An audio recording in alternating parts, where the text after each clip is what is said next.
UDF യോഗം വൈകുന്നതും KPCC ഭാരവാഹി തെരഞ്ഞെടുപ്പ് നീണ്ടുപോകുന്നതും കോൺഗ്രസിൽ ചർച്ചയാവുകയാണ്.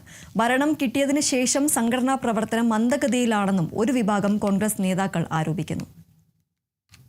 UDF യോഗം ചേരാത്തതും സമ്പൂർണ്ണ കോൺഗ്രസ് യോഗങ്ങൾ വൈകുന്നതും വരും നാളുകളിൽ സർക്കാരിന്റെ പ്രവർത്തനത്തെ ബാധിക്കുമെന്നാണ് ചില കോൺഗ്രസ് നേതാക്കൾ പറയുന്നത്. ഭരണപരമായ കാര്യങ്ങൾ സംഘടനാ തലത്തിൽ ചർച്ച ചെയ്യേണ്ട സാഹചര്യമുള്ളപ്പോൾ മുഖ്യമന്ത്രി നേരിട്ടെടുക്കുന്ന തീരുമാനങ്ങളോടുള്ള വിയോജിപ്പും ചില കോൺഗ്രസ് നേതാക്കൾ പുറത്തു പറഞ്ഞു തുടങ്ങി. UDF സർക്കാർ അധികാരത്തിലേറിയ നാൾ മുതൽ തന്നെ CPIM ഉയർത്തുന്ന ആരോപണങ്ങൾ സംഘടനാ തലത്തിൽ ചർച്ച ചെയ്യുകയും മറുപടി നൽകുകയും വേണം. എന്നാൽ KPCC ആസ്ഥാനത്ത് ഇതിന് പ്രാപ്തരായ ആളുകളില്ലെന്നാണ് ചില നേതാക്കൾ പരസ്യമായി പറയുന്നത്. KPCC അധ്യക്ഷ പദവി അവകാശവാദങ്ങൾ ഉയരുന്ന സാഹചര്യത്തിൽ AICCയും മൗനത്തിലാണ്.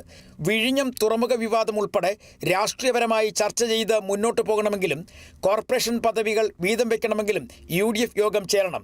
എന്നാൽ AICCയും KPCCയും ഇക്കാര്യത്തിൽ മെല്ലെപ്പോക്കും നയം സ്വീകരിക്കുന്നുവെന്നാണ് ഘടകകക്ഷി നേതാക്കന്മാരുടെ പരാതി.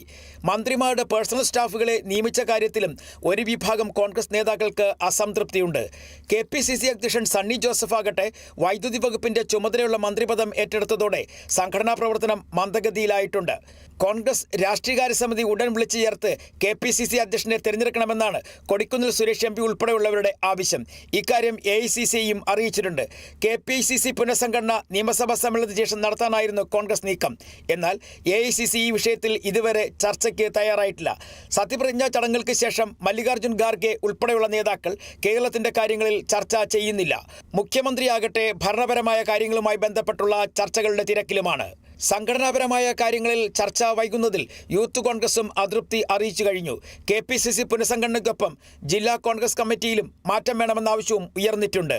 News desk, Kerala vision news.